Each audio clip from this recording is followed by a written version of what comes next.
Aloha from the Guards Polo Club and the Ascot Polo Club in England. We're here to do a roundtable polo discussion. On my left is Sam Simmons, rather well-known local polo player. And we have Roddy Matthews. We have Maxi Nastasi. Yeah. And Grace. yes, and we have here William Randall-Clough. And we have Claire Warrender, and of course Peter Grace, who's the Sion of polo for many, many years in this area. And we're going to start off right away, and we're encouraging everybody to get in here and interchange ideas, please. Number one, it's a game, one that can have an effect on a person's soul. Being an HPA player is a tough road. Keep the game in the proper perspective. Family and work come first, and demand their priority. Right. Two, No, I'd like to have anybody like to say. Some polo players find the game they don't have much time for their family and other obligations. That's I'm very lucky in that my partner plays polo as well, so we spend a lot of our time with our children and our family at polo, so that keeps family harmony. Okay. A little bit. Dad was given a coaster for Christmas once which said, "We interrupt this marriage for a polo season." I think that's very apt. Absolutely, I think it's a very good point. The marriage is more important. Absolutely, and I think it's a game that is so addictive, as everyone always says, and it's something that's such fun, and because it's very social as well as. There are people that have abandoned many principles. Absolutely, and they for the become game, sort of fully submerged in it, which is exciting in one way, but I think a lot is lost. Well said, way to think. Okay. I think that it's so important from the very beginning to get the right perspective for the game, to understand, how you're going to fit your life into the game of polo. And it's not always easy. I mean, a lot of the people who come to Ascot Park actually come down from London. They have a full day's work to do, a full job. And obviously they can only fit in time when they can come down. And so that is one type of person. The next type of person we have is a young fella who's coming into polo maybe just at the end of his school time and before he goes to uni, or he's come up through the Pony Club, which is very strong here in England. And that makes a huge difference to their riding ability. They don't necessarily ride in the same way. I have a little contretemps with the Pony Club because they tuck their feet round and hang on with their feet when they're riding, whereas we want them to hang on with their knees. And it's a very big difference. Amen for Eddie. And that's right. And so until you understand in polo that you hang on with your knees, it's always a little tricky. But the main thing is to take every different person and understand what they can do, or how they fit into polo, and then teach them accordingly, because you have to have a different teaching profile for each of those different types of people. That's right. So Roddy with number 3.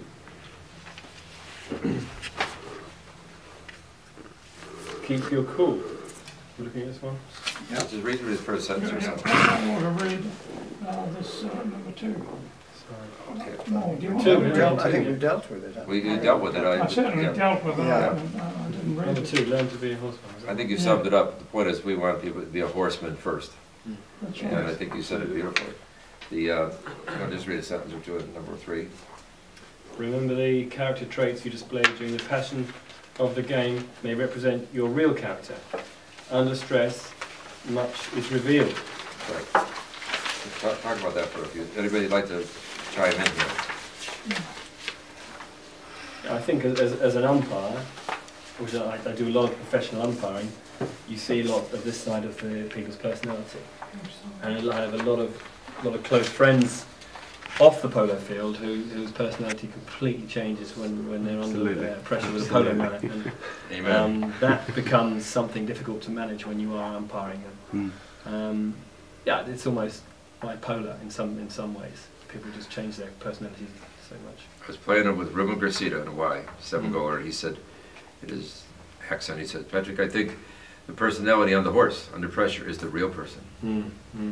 I know some people that are on the horse are kind of scary. They get off the horse and they become the most polished, charming, neat guy in the whole world. I think it's something in the It's nature. a window into the soul, perhaps. Right. Yeah. I never hit you at right angle. We're the same team. We're the same team. To stop some people. But I think it's something in the nature of a game that is so highly charged with adrenaline and passion and what we've already spoken about all comes into it. I think it can make some quite explosive situations. Sure. Patrick mentioned a saying from, who was it, Patrick? When you're going down the ground, if you can't do anything else, try thinking. Juan Carlos Harriet, Peter the 12-goaler. One car. He yelled it at Billy Linfield, one of my all-time heroes. He said, if you do, when Galopando Contra de Polo or something like that, if you do nothing else while galloping down the field, try thinking. And everybody who are playing polo should, at every second, be thinking where they can be in a better, more optimize. So you're not out there to spectate. Yeah. We concentrated quite a lot in Ascot Park on theory, as you know, with the opposite. And that's the time when you can explain quite easily, because there's no emotion involved. That's And it makes a hell of a lot of difference to the way people actually think out on the ground. Sure. If they've had enough of this theory situation. And in fact, that's how I think it's very interesting that I say that right now, because we put Victoria, played with Maxi, played with Roddy and Howard on Sunday in Rangatiki in our main tournament of the year. And they beat the opposition 9-2. I was And there. if I hadn't told them at half time to take it easy, they might have been 12 or 14. And they got out there and they'd never played together, except that Max had played with Roddy, Right. Howard had played with Roddy, Right. and Maxie played with Howard in the arena a bit. But Victoria had never played with Maxie or Roddy, or not for years, or Howard. And yet that team just fitted like a glove, because it was all, they were all thinking classic polo. Well, they did lose the third checker. Yeah.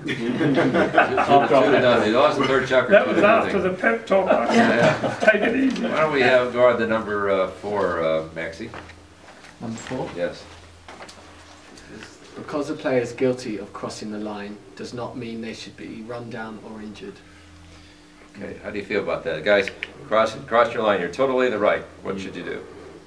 Got to reason. Hook up. Got to check it. There is no sense in having, in killing players. Players are hard to get. You don't want to kill them. There was a case at El Dorado a few years back where a really gentlemanly amateur player had a guy crossing his line, totally black and white. This guy was a new player, wasn't in the wrong spot, and his pro yelled at him, "It's your line, take him out," and he did. Because it was actually a 3-goaler. Actually, it was a 3-goaler. He got taken out, and he got taken out. He was just innocently there, and he got taken out. And the foul probably should have been the dangerous riding. Yes, but the point is, that line is not sacrosanct. That's a guideline. It doesn't mean you hurt somebody. No, you have a duty of care to allow people to clear the line before you ride it. You know, that's common sense. How about number 5, Fundamental William? aspect. That was a sin for all playing Argentina. Exactly. You know, nobody has the right to take anybody else out. Patrick Burrison took me out like that one Did day. he? I've had it happen to me too. In a throw-in, Just going to goal. Bomb. Horse's head. Yeah, well, he just came from the side. Tumbled. Yeah. It's horrible. Number 5, William. Number 5. 6. 5. Oh, 5. You cannot win or control every play. Do not risk a foul. Go on to the next play. So it's 300-yard field. Absolutely. Yeah, you can go on and take them out a little later legally. It's a very important point there. People underestimate the importance of that point. And, Well, and particularly when you're riding a difficult horse. A horse that he might be difficult with some things, he might be a cracker at others. Yeah, get the best out of the horse.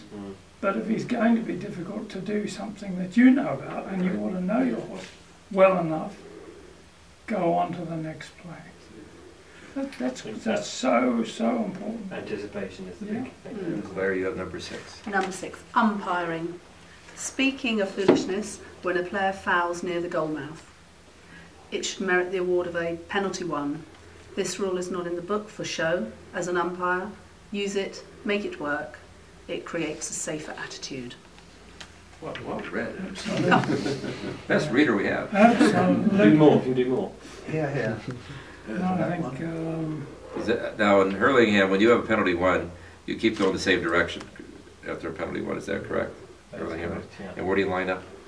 10 yards Good. out from the goal mouth with the defending team on the right shoulder of the Good umpire. for you. You know how many umpires don't even know that? How could they blow a penalty Not one many. if no one on the I field thought knows how to? in the big field that it was the depended on which side you threw in, but it depended on where the foul occurred. No, it has to be on the right shoulder of the defending team on the right shoulder of the umpire, because The I did it defending wrong team once on in the a right high goal side. match, so I know. I was told, Paul Willis pulled me up on it, so I can't remember from then on. I remember this, yeah. I'm going to take number 7. On the right Yeah. side. Yeah. Number 7. Umpiring. But I think that number 1... Prior to throwing in the game ball, give an emphatic no-nonsense warning that all fouls will be whistled. Set the tone early and firmly. Get their attention. Then blow a foul, a real one, and as early as possible in the game. Let all present be alert to your presence, and then the profile of the game will be much smoother. Each game has a different character, a flavour, a tone, all established by the umpire early and firmly, making the officiating job. Make it rock hard. Wait a day to chat about your foul calls or criticisms of the player. Cool heads will prevail. Plus, most will forget. Offer to write USPA, HQ, etc. with a smile. I think we used to have commenting and discussion of the umpiring and fouls in the bar afterwards. And it's not a bad place to be No, when no. everybody's got a beer. Whatever it is, I'm And saying with we me were as an talking- umpire, I'll tell them to write a memo to FIP, and next week I'll write a memorandum, try to see what we do about it. That's where it ends. When we were talking earlier about making the game more gentlemanly, Yes. I think a beer in the bar after the game, all the players get together. You know, that helps immensely from that point of view. In Rangitikei, New Yes. Zealand, Yes. we always used to have a go and have a drink in the bar. In Barbados, Yeah, they it's always used the to same in the small clubs. So people don't go home angry. They don't Yeah, go home angry. absolutely. They're once again back to being mates. Yeah, at Ascot Park every Wednesday throughout the summer, they've always been known as ladies' chuckers, but they've always, Max and I used to play them all the time. And every single time we go out, we play polo, and it would get angry at points, it'd be fun at other points, but we'd always all sit down at the picnic benches afterwards, and everyone Yeah. would bring food, and they'd bring some wine and bring some beer and whatnot, and we just all spend the rest of the evening until the sun goes down. And we all go home happy, and we know we've had a fun afternoon, and yes, that irritated me, but you're well over it by that Agreed. point. So anyone want to go to number 8? Horse safety. Use all available accoutrements. Bell boots, bandages for all 4 legs, overgirth, breakaway stirrups, as well as grooming the horse meticulously. They rate it. That's fine. We have comments about that? In fact, last weekend, Yes. a beginner lady player who was not wearing an overgirth had a low-speed fall in the chucker we were playing, and the girth had snapped, and she didn't know what was happening, and all of a sudden She was on the floor. she was off Well, the horse, somebody and it thinks gave you her a owe- terrible fright. You owe it to the horse to have them protected. Absolutely. Absolutely. Okay, number Well, they're 9. very fragile, aren't they? Very Yeah. fragile. Yeah. Well, I think the most important thing about that is you need to check your tack regularly Amen. and make sure that it's right. There are some of these spoiled polo players walk up to their horses. They drive up in their sports car 2 minutes after the game started, get on the horse. How can you possibly operate like that? Yeah, How can you possibly not warm that horse up? How can you possibly not check everything out? Imagine an airplane pilot not checking things out. Okay, let's go to the next one. Okay. Play it at a level that works for you and a pace for your horse. Pace yourself. One cannot run full power for an entire chukker. Well, these days the high goal guys change horses every three times with chukker, don't they? So That's right. that's become more fashionable Sure. in recent years, hasn't They it? bring them Not- right on back not for playing a full they chukker. get winded. Yeah, and in fact the umpires are quite... But most of the people reading this are people that have limited horses Sure, and they play sure, full chucker, understood. and they're not exactly good at jumping off and on Yeah, one saddle to another. yeah, Yeah. yeah. I think also at the very low level, the sort of starter level that I'm playing is -2. I have the luxury of being taught by Roddy, but he explains to me that you can't get to every play, so think about what you're doing and then pick your play. And then I sort of now can see people who are sort of coming up and still learning, and it's so at the sort of the lower level, you almost need to be looking more and thinking more, because there's people out there that know less than you. Think faster and ride slower. Yeah, absolutely, Amen. yes, Peace. absolutely, yeah. Good one. Yeah, I write that down. I was just thinking slightly more sort of generally about this Easy point. tips. When when Roddy first started reading it, my Talking instant about thought was tea. people playing Right. at a level that PG is beyond tips brand of tea. their Right, ability, right, beyond their handicaps, and that for me, That happens. I think that is something that happens all too often. And people who, you know, they maybe play a lot for a couple of months, and they maybe have the money to go and play higher goal Yeah. pilot. It's a but they great just- shame. It's a great shame they don't come back to the learning table. Yeah. Well, absolutely. Yes. Because they're just fundamentally Even if not you want to ready. do that, Absolutely. it's fine to do that if you want to and if you're safe Yes. on the ground. This is part of the problem. Yes. The I most think- important thing is Yeah. to be safe Yeah. on the ground. Another way of saying it is you should always be, no matter what your age or experience is, you should Yeah. always be a permanent student. Absolutely. You should always be Absolutely. learning and open to it. Absolutely. Absolutely. Couldn't agree with you more. You're up for number 10. That's the difficulty you get with that, is that these guys, and Roddy's handling one right now with Halali, who has time to just come down and, and finally, when he couldn't get a game with Roddy on Sunday, had him give him a lesson at what time? 5:30. 5:30. Yeah. He's been up to 7:30 before though. Yeah. Yeah, That was an early one. both way. Yeah. Yeah. Anyway, there you go. Yeah. Maxie? But at least he is taking lessons. Yeah. Yeah.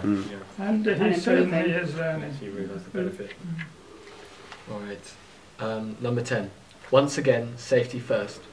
Play aside the fans and the snappy photographs.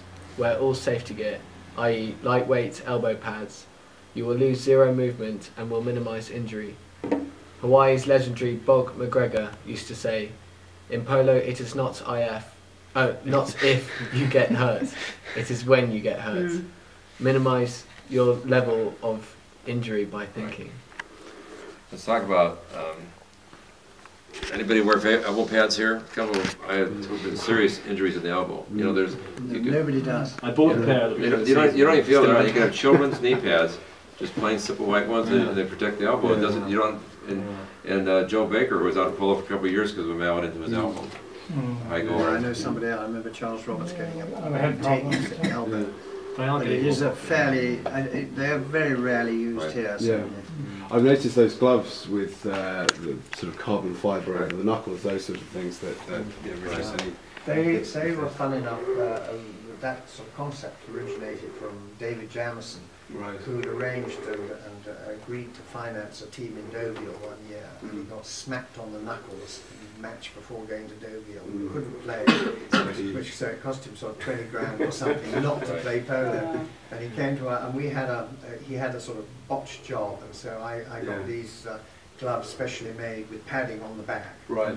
But it was still a nice Like- thin glove inside with padding on the back, and we call them the Jamison gloves. So, Excellent. Oh, that's interesting. I think one of the most Yeah, important yeah. things about this point is our helmets, yeah. because the idea of the 3-point strap over the single strap under the chin, and a number of people, myself included, I deliberately bought a hat with a chin strap because I thought it looked better than a hat with a 3-point strap, and it wasn't until again it was a relatively low speed fall, but you know, a horse stumbled and a girl fell forward, and with a chin strap on, her hat just fell straight off, and it was one of the most terrifying things I've ever seen.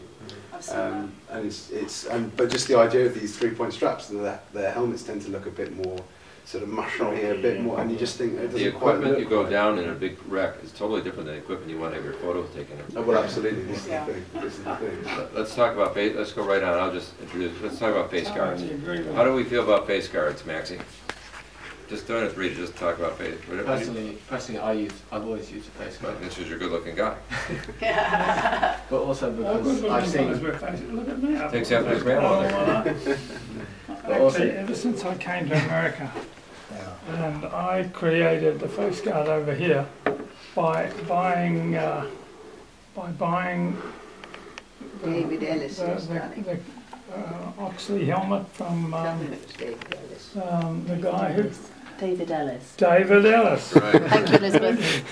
I bought his helmet when he left to go back to America, and I made my It was a face guard like this, John Oxley's. Yeah. Yeah, I made we used to my sell it face for you, guard from David.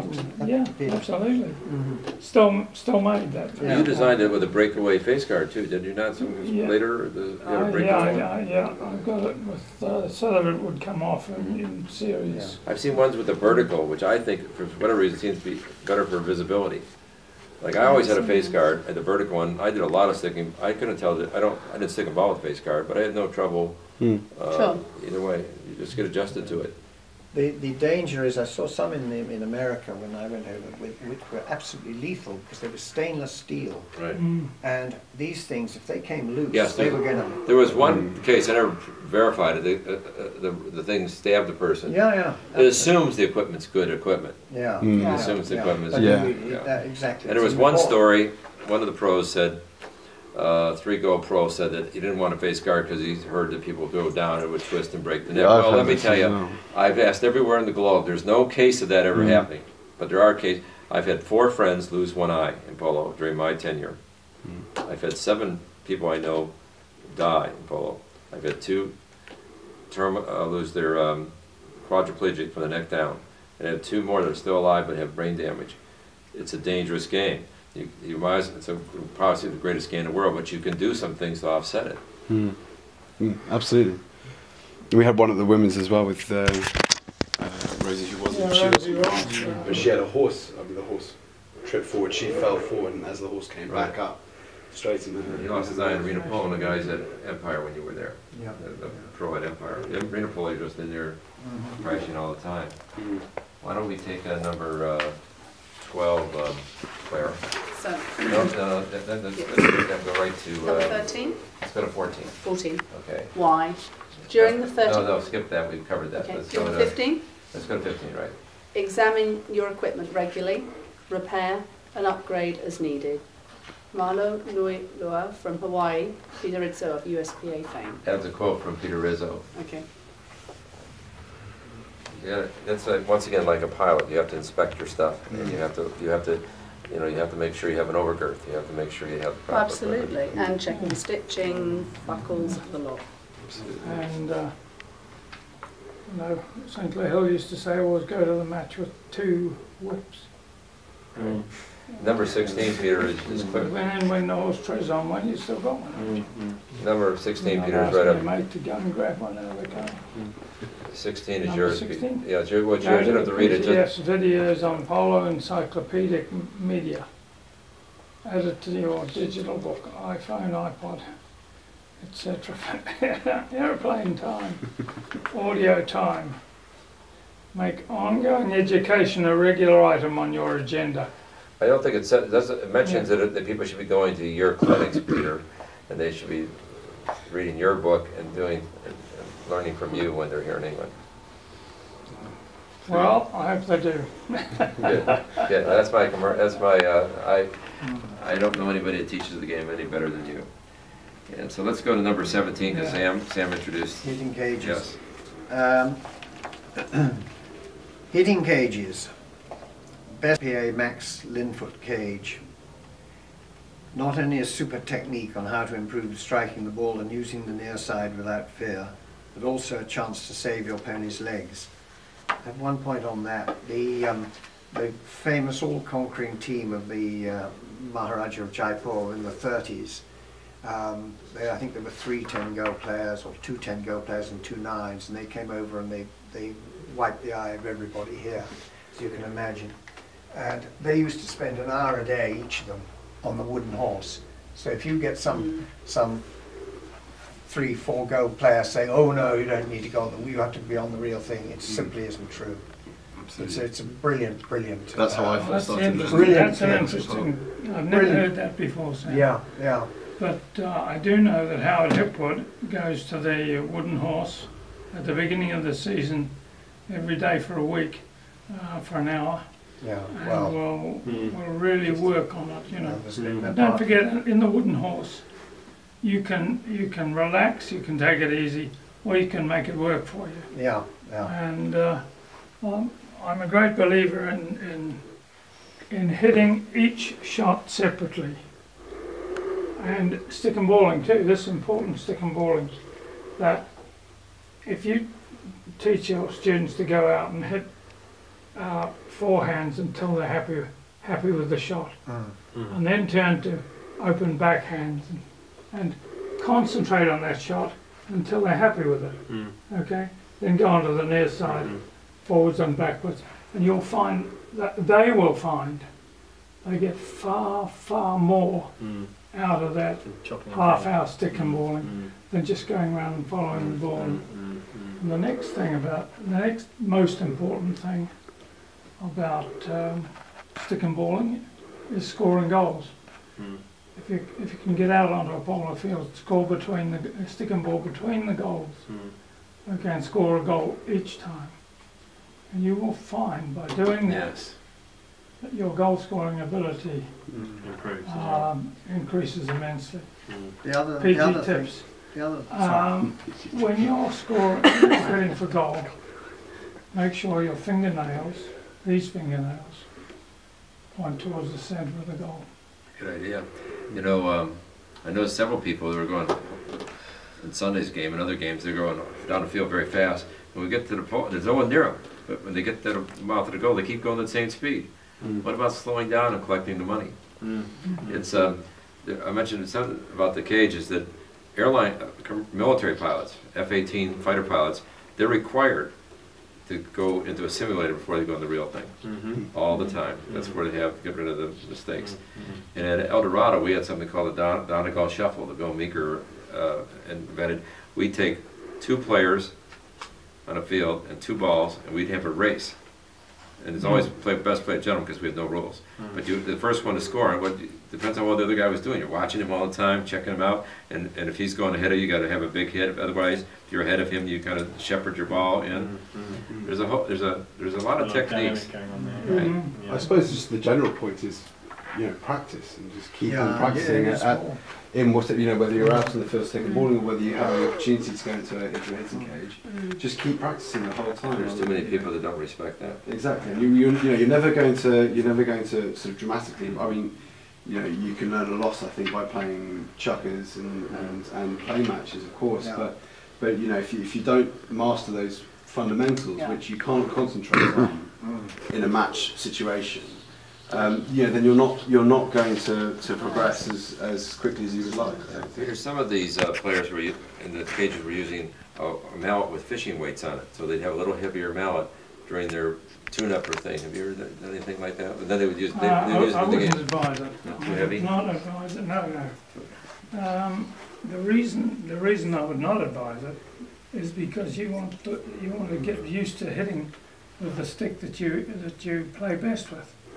Now, I don't advise that you go in there often and hit with your best matchstick.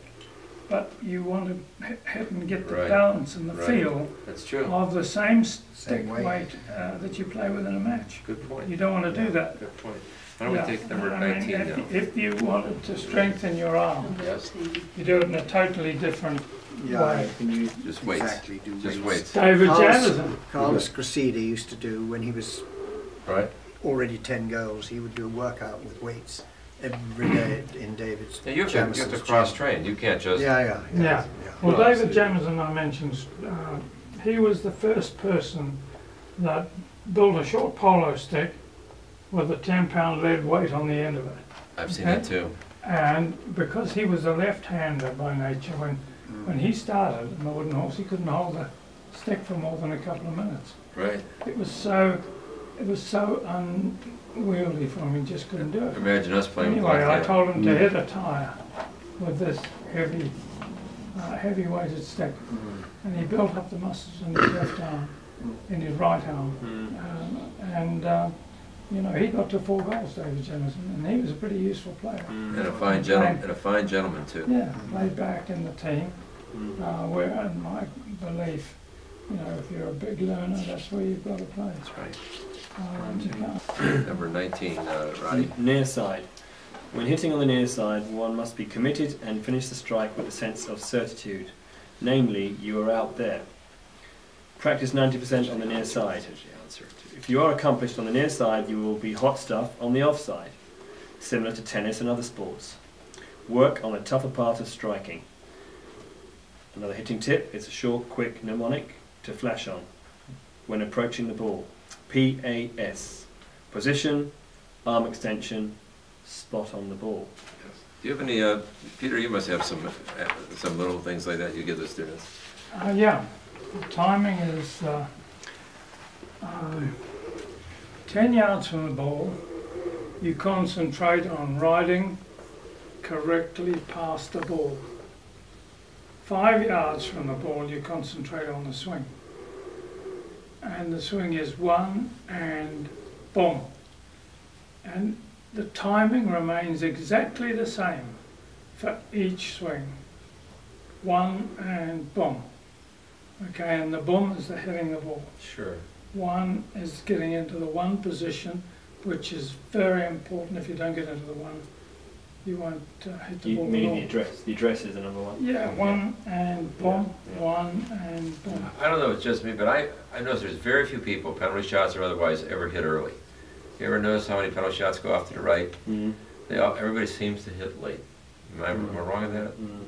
If you hit late, you actually loft the ball. And people hit late because of that. But again, if you concentrate on your fingernails, Right. hitting late, your fingernails will be still pointed towards the middle of the goal. And if you're holding your stick properly, and it's built by Sam Simmons, it will always go through the goal. No, it's the way that the grip is, the way that everything is. You point your fingernails exactly the direction of the ball. Sam and I were at El Dorado. We have massive stick and ball areas. There was there's a couple hundred players there. Yes, yeah. And you go out there on a Saturday morning early, and there'd be like 30 players stick and balling. And you watch them. Everyone's on their offside. Everyone's on the right side playing with the ball. No one's taking it down and trying to score it. They're all doing it. Yeah. Why? This is my own philosophy. Why not just stick a ball 90%, if not more, on your near side? No, you All the way down should do 50% each. Okay. 50% each. You don't have to do 90% on the near side, but you've got to hit every shot. That's right. But people don't practice the near side. All those people out there, Yeah. and I was trying to get myself doing the vast majority near side, because I felt if I was really good on my near side, I probably could handle the other side. Like if you're in tennis, if you're good on your left and you're, I think it's that sort of tap generation that's Again, you know, it's- the being big able to- circles on the Yeah, outside. and to sort of keep it in Yeah. close, that very sort of Cambiasso Score style goals. playing. You've got to People are start sort of enamored somewhere, with and Right. you start on the offside with the That offside is forehand. 80% of the game. Yeah. That's That's right, and as Ronnie said, the offside forehand is 80% of the game. That's true. So- That's true.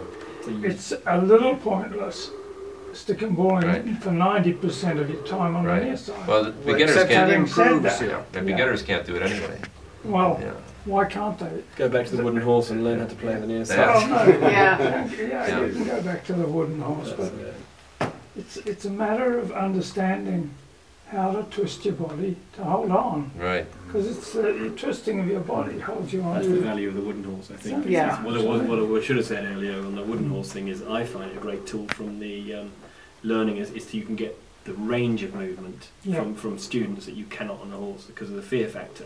That's On a right, wooden horse, you'll absolutely. get them to stretch out, you'll get them to follow through, Yeah. you'll get them to really move on the horse, whereas on a real horse, they're a bit sort of stuck in the middle because they're wondering about Yeah, what's going to balance. happen? Yeah. I think no, also you should- from a more learning perspective, on the wooden horse, you can actually break it down. Mm. So you can actually almost hold the student where your actual part of the body should be.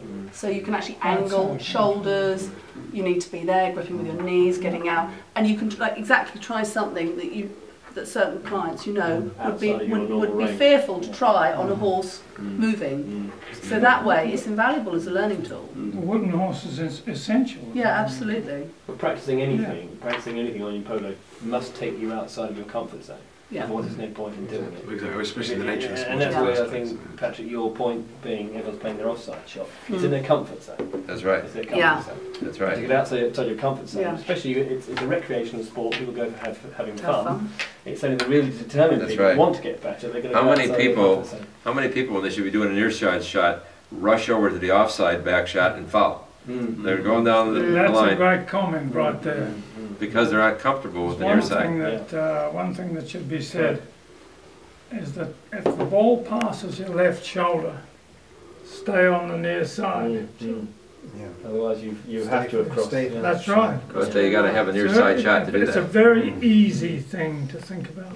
Mm. If the ball passes your left shoulder, stay on the near side. Yeah.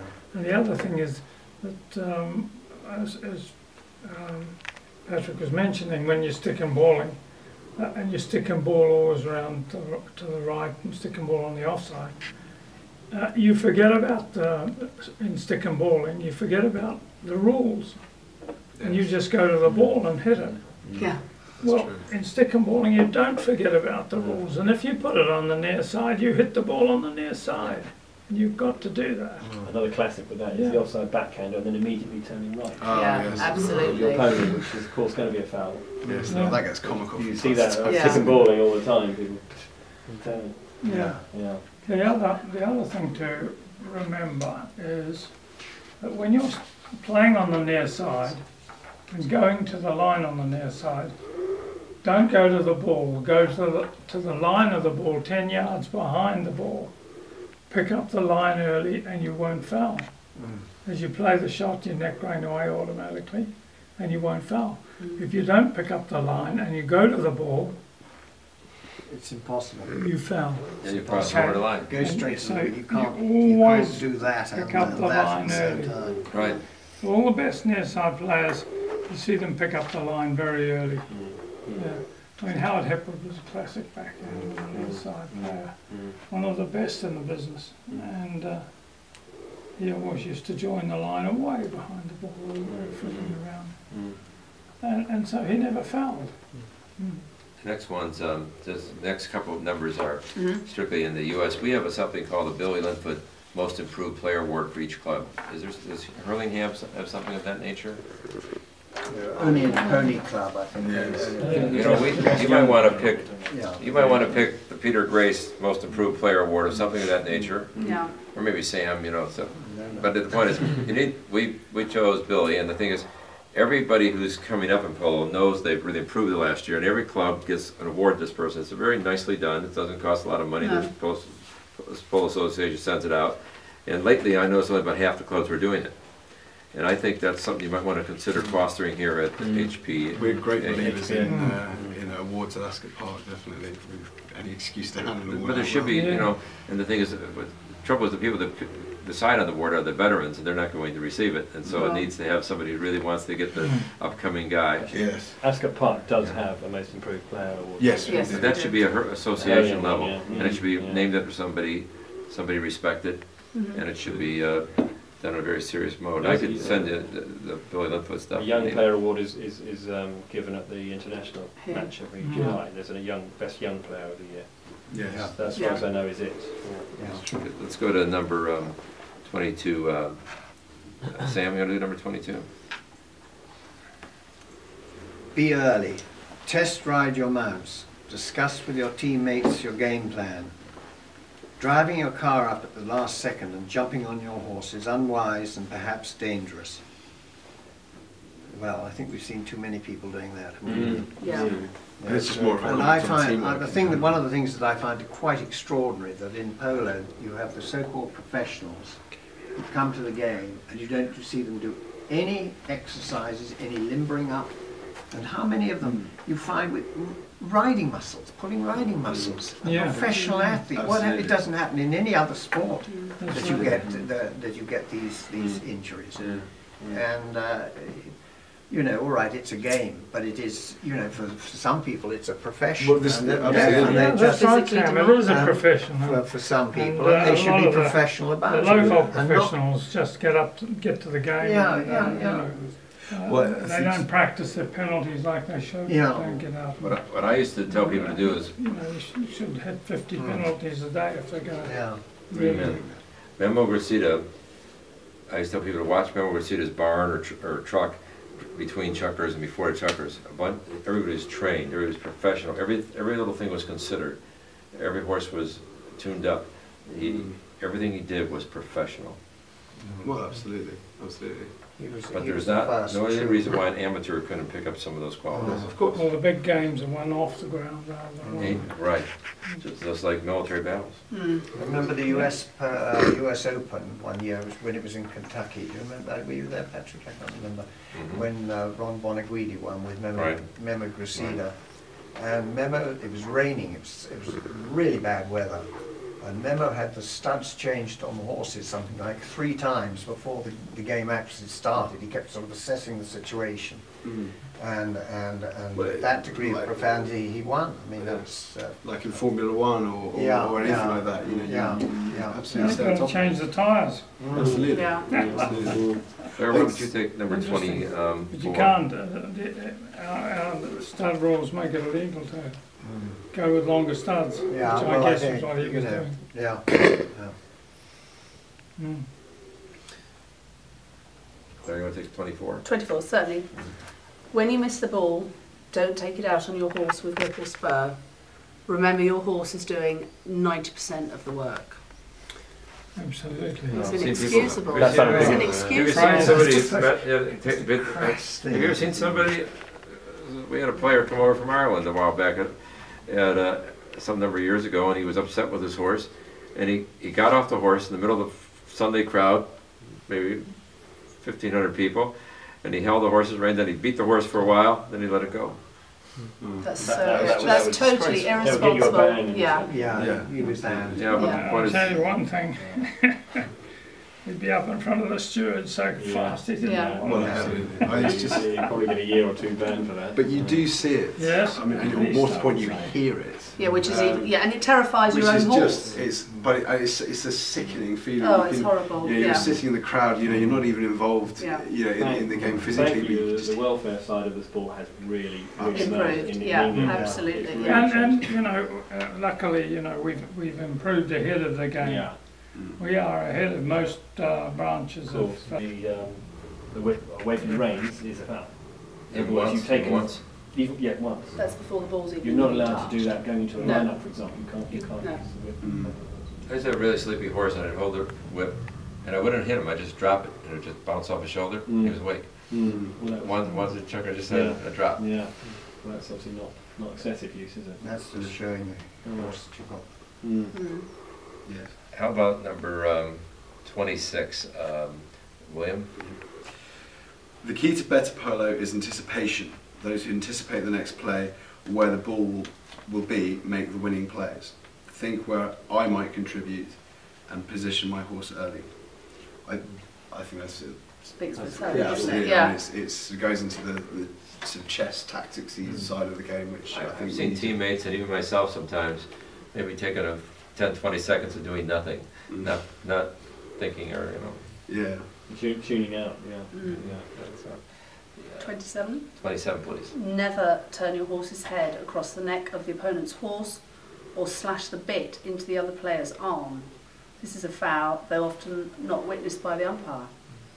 It's just it's We inexcusable. try and call that as, It's hard to see. as quick Yeah, as a flash. Yeah. You must have a hard time spotting that. You're the games. You're watching the line so much. Yeah. It's hard to watch personal. Very, very hard to call that. Well, especially hard to see. such an accident. Because normally someone comes up to you with a bruise and says, "Oh, that's what happened to me." That's right. Yeah. Well, Mr. Umpire, why don't you take 28 for us? Yeah. Okay. Appealing for fouls. Even a weird glance at the official is a foul and bad form. Go on the next play. Life and our great game are not perfect. Winston Churchill once said, oh hang on, that's 29. Okay, no, let's talk about the appealing for the fouls. If somebody appeals for a foul, I'll give you an example. At El Dorado, you're upset about something, you just look at Corky Linfoot, you look at him, he blows it. Because that's an appeal. It really is an appeal. Yeah. Yeah. Yeah. But you just give him a stink eye, as we say. Yeah. That's an appeal. I think it's one of the things that comes down to having professionals umpiring alongside other professionals, obviously.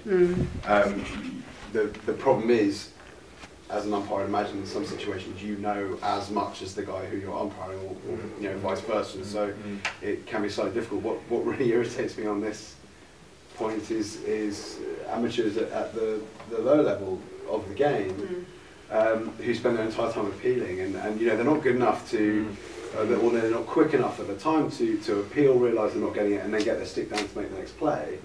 And they just end up messing up their own game or their own particular. And you just think, concentrate on the game. You have How many professionals. goals have you seen missed by a person appealing? Not ready to play the shot and the Absolutely. ball. I mean, we got this weekend.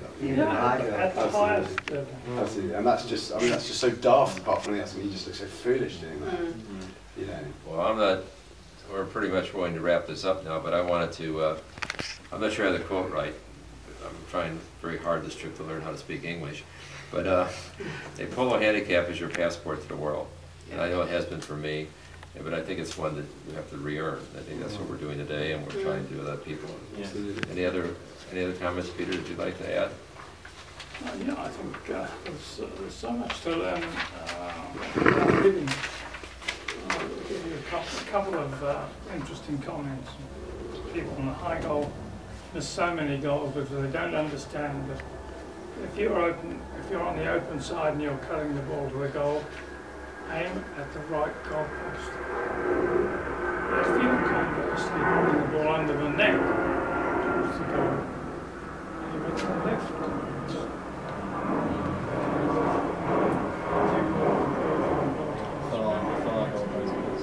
So important.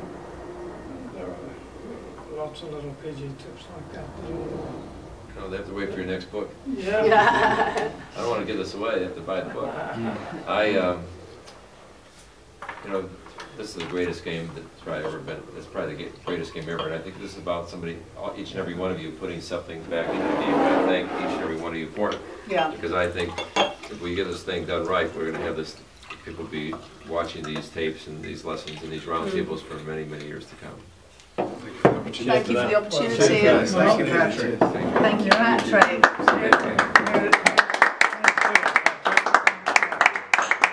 Here's to polo. The future of polo. Polo the world over. The next time I expect to be somewhere between 7 or 8 goals in a couple of years. That's a lot of 50 penalties a day. We wait till his modelling career takes off, and then polo becomes an afterthought. That was really interesting. I really One more thing that's very interesting to know. nice to meet you, Sam. Take care. Over 10,000 hours of constant, of improvement practice makes a player good enough to get to the top. Okay? 10,000 hours or 10 years. And I talked to one of the Merlos boys one day. I just happened to mention when he started, what he used to do. And he said, I used to go out and stick and ball for 7 hours a day. Wow. How about that? Which one? Which Merlos? That was Pete. Sebastian. Tincho. Tincho. And he's probably sticking ball when he's 3 years old too.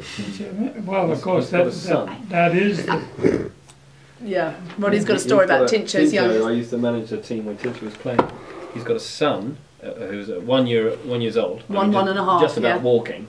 Already had a foot mallet, and seriously, he could hit Yes. the ball. No, but it was his backhand, Roddy. Do you remember? It was the backhand. He'd come It along. was going 10 Yeah. feet. He was, yeah. And he can bounce it up in the air. oh, he was so Yeah. clever. One, I didn't see that, but. It was amazing, I wasn't know it? Bouty used to walk up and down the stairs. Bouty Heggie used to walk up and down the stairs with the foot mallet, tapping the ball, walking up and down the stairs. Why is it only Argentines who do that? Yeah, I why think- don't we all do that? Well, I think it's because I mean, they have the Probably knocked opportunity. someone don't out, they? probably on the stairs. They have that well, polo that'd be heritage. trouble, but Yeah. I tell you, when I was, the only time I went to Argentina, Mm. okay, I saw the Open final, and I was absolutely amazed at exactly the same thing. This little kid running around, he can't have been more than 15 months old, nappies only, Mm. a foot mallet and a ball, Yeah. and he was stick and balling among the crowd's legs. Mm. Mm. But it's a way of life, isn't it? Yeah. I suppose. Yeah. It's I think so, yeah. That was- that so much was- more entrenched. Our problem is we give our children regular toys. Yeah, take them away. Polo mallets are the only toy. Goodness. Right. Well, an early start, certainly an advantage. Yeah, I'd say absolutely. I think we should have a round of applause for Elizabeth Grace for Oh, helping yes, us. Elizabeth. I mean, Jacko, I Yeah, mean, it's not- there. right. Absolutely. Thank you very much.